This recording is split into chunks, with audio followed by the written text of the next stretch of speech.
Our next speaker is Austin Ruse. He is president of CFAM, the Center for Family and Human Rights, a UN-accredited research institute located in New York and Washington, D.C.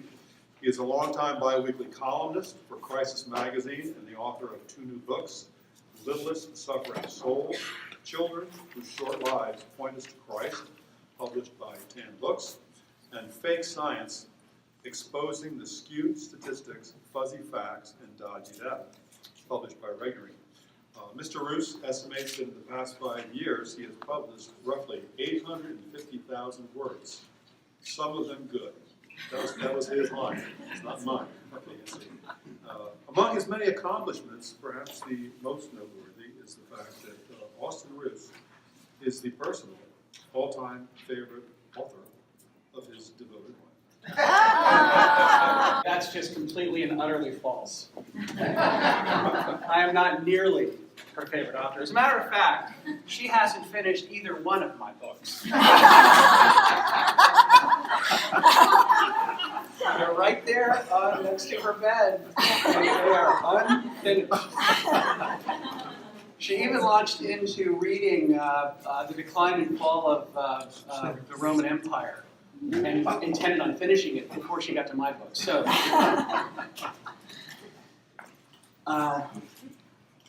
anybody here ever heard of a machine called the Orgon Accumulator? You and I are the only ones. Wonderful. The Orgon Accumulator was a box that a man named William Reich developed, where it was made out of wood, but the inside was metal, and there was a chair inside, and you would sit inside, and it would accumulate what's known as what he called orgon, which was something that was missing from all of our sex lives. And if you sat in that box long enough, that you would then have a rejuvenated sex life, and you would finally, be happy and free. The Orgon Accumulator was taken completely and utterly seriously by all the smart people in the 1960s. One of the things I think we have to keep in mind is how this stuff is very serious, but it's also, we need to make fun of these people. Yes. Because so much of this is laughable, what they're proposing. And the Orgon Accumulator is one of them. It was taken seriously by Saul Bellow, the novelist, who got one and sat in it every day. So did Norman Mailer, J.D. Salinger, Jack Kerouac, Dwight MacDonald, and William S. Burroughs. I'm reading from my book, Fake Science. Woody Allen, if you remember Woody Allen's movie Sleeper, he spoofed the Orgon Accumulator with a machine called the Orgasmatron. And I recommend that to you highly. William Reich was wildly influential for his time in the 1960s. He was among what was known as the Frankfurt School, a bunch of Germans that came over here after the war to ruin our higher education system. And he invented the term sexual revolution. He was the first one to use the term sexual revolution in 1936.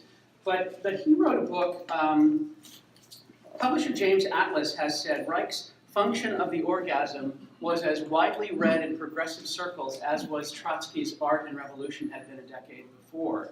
In 1947, Harper's Magazine identified Reich as the leader of a new cult of sex and anarchy. Reich died of a heart attack in prison in 1957. The Food and Drug Administration said that his organ accumulators were a fraud. Can you figure that? But he kept selling them, so he ended up in jail. He died in prison. But that didn't stop the 1960s zeitgeist from becoming thoroughly enamored of Reich. In 1964, Time magazine said Dr. William Reich may have been a prophet, for now it sometimes seems that all America is one big orgon box, unquote.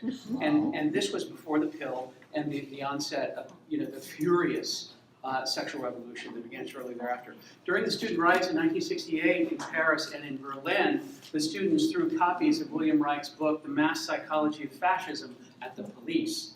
They scrawled the author's name on walls. Read Reich and act accordingly, it said.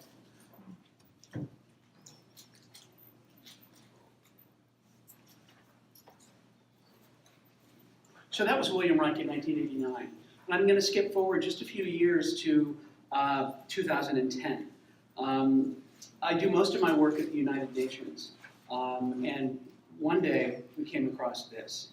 Healthy, Hot, and Happy is a brochure Planned Parenthood made available to a closed-door meeting of teen and younger Girl Scouts at the United Nations Commission on the Status of Women.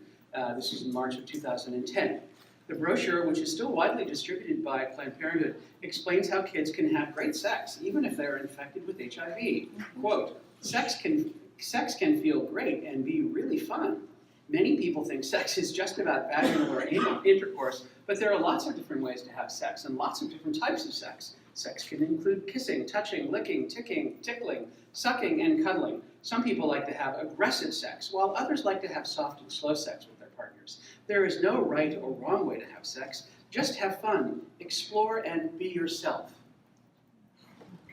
This is the sexual revolution, and it's older than the 1960s. It's older than 1905. As a matter of fact, you can trace the beginning of the sexual revolution back to the French Revolution and a gentleman by the name of the Marquis de Sade.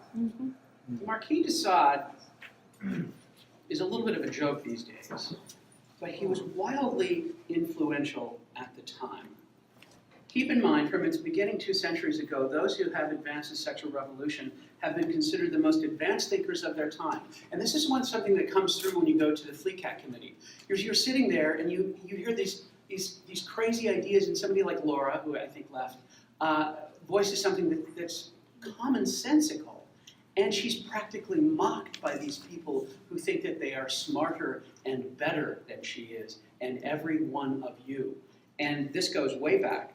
The most important figure in the nascent sexual revolution was the Marquis de Sade, who died in 1814, whose pornographic and sadomasochistic activities not only caused a sensation, but landed him in jail for 33 of his 74 years.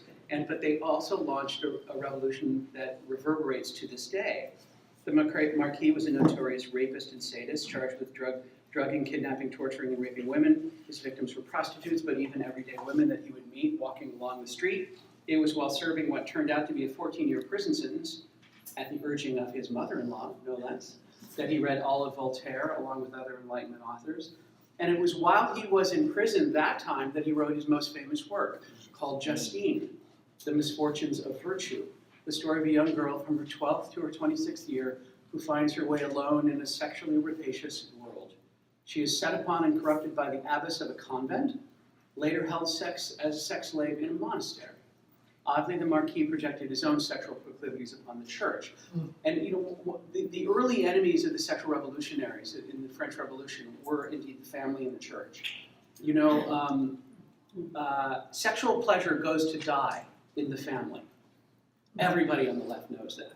And that's one of the reasons that the family is such an enemy of sexual freedom. And all you need to do is throw off the shackles of family life, and you will be happy and you will be free. The work of the Marquis de Sade became required reading for sexual revolutionaries throughout the ages. Byron and Swinburne both owned copies. His work was praised by Aldous Huxley in his book Ends and Means. Francine Duplessis Gray actually wrote a book called At Home with the Marquis de Sade. Here we have muffins and here we have lips. Filmmaker Pier Paolo Pasolini made a movie supposedly based on Marquis de Sade's lost manuscript, 120 Days of Sodomy, which shows the 4-month-long sexual torture and murder of 18 teenagers. The French surrealists called de Sade the divine Marquis. To realize how complete has been the Marquis de Sade's victory, consider that the sadomasochistic novel 50 Shades of Grey has become a global sensation, selling 125 million copies and having been translated into 52 languages. The movie, made for a paltry $40 million, grossed $500 million worldwide. So that's the Marquis de Sade. And so you can go all the way from the Marquis de Sade right through to the present day. And along the way, you'll meet such characters, as Margaret Sanger, but one of our favorites, of course, is Dr. Kinsey. And I just want to, Judith is going to talk. She's the expert, and I relied upon her heavily for this chapter. She's going to talk about Kinsey. So I'll just touch on briefly on a few things. One of the comical things about Kinsey is, and you hear this at the FLECAT committee, is that don't you know that sexuality is on a continuum? It starts with exclusive homosexuality, then it goes all the way up to exclusive heterosexuality, and along the way there are different gradations. Well, this was created by this criminal named Kinsey, and it's laughable.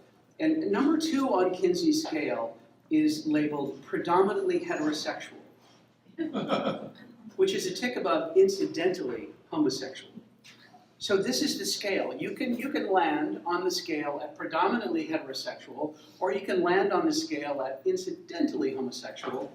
And I ask you, how do you measure incidental homosexuality? Well, you can't. And this is not science. Although the people at FLECAT will tell you that it's science. And they think that they are smarter than you. The other big thing that Kinsey did was his 10% number. You can ask almost anybody in the country what is the percentage of the American population which is homosexual. And, well, actually now they think it's much more, but for many years they said, well, 10%, 10%. Kinsey said so. Kinsey never said so, as a matter of fact. Not a lot of people know this. Kinsey, based on his ridiculous scale, said that 7% of American males are homosexual, predominantly homosexual. 13% of American women are predominantly homosexual, and therefore in the middle is 10%. Oh, here we go. According to Kinsey's research, 7% of men and 13% of women were predominantly homosexual. So there's a homosexual activist you've never heard of, who was very influential for his time, named Bruce Boulder, and he founded the National Gay Task Force. Prior to a meeting with Jimmy Carter in 1977, he wanted to come up with a number of Americans who were homosexual. So he looked at Kinsey, 7% men, 13% women. What's smack in the middle? 10%. So he came up with the number 10%, the 10% of the American population is predominantly homosexual. He totally made it up. This guy later died of AIDS. He later said in 1990, the concept that 10% of the population is gay has become a generally accepted fact. As with so many pieces of knowledge and myths, repeated telling made it so. So this is completely and utterly false. According to Gallup, most Americans now believe that 20% of the American population is gay. Most millennials believe that 25% of the population is predominantly homosexual. Of course, this is utterly false. The most rigorous recent study was carried out by the Center for Disease Control, who determined that no more than 1.6% of the adult population is predominantly homosexual. And that works out to be fewer. There are fewer predominant homosexuals in the United States than there are Methodists. Goodness. I like that. I was raised a Methodist. This is not a slam on Methodism. So this is the sexual revolution. The sexual revolution is nothing but skewed statistics, fuzzy facts, and dodgy data imposed by people who think that they're smarter than we are and who want to impose this ideology on all of us. There's a new thing called comprehensive sexuality education, which came out of UNESCO, that they're trying to impose on the whole world. It is the nastiest, filthiest kind of stuff you could possibly imagine. It has been transposed to the Fairfax County School Board, where the sex ed curriculum mentions anal sex 18 times. On and on and on and on. There is the explosion of pornography. It is the most searched topic on the internet. The bottom line is that the sexual revolution, which began with the Marquis de Sade and goes on to this very day, right down the street at your local school, has caused more human misery, more death and destruction than any revolution in human history.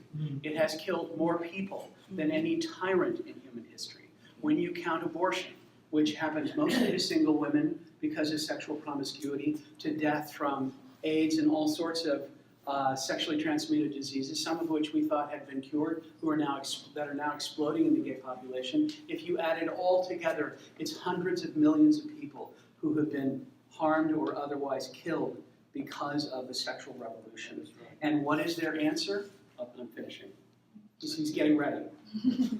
And what is their answer? They just want a little bit more. You know, it hasn't really been tried yet. You know, our revolution hasn't, like communism, it hasn't really been tried yet. All we need is a little bit more sex ed, a little bit more pornography, a little bit more masturbation, and then we're all going to be free and happy. Well, the body count continues. The body count continues. That's right. Thank you for having me.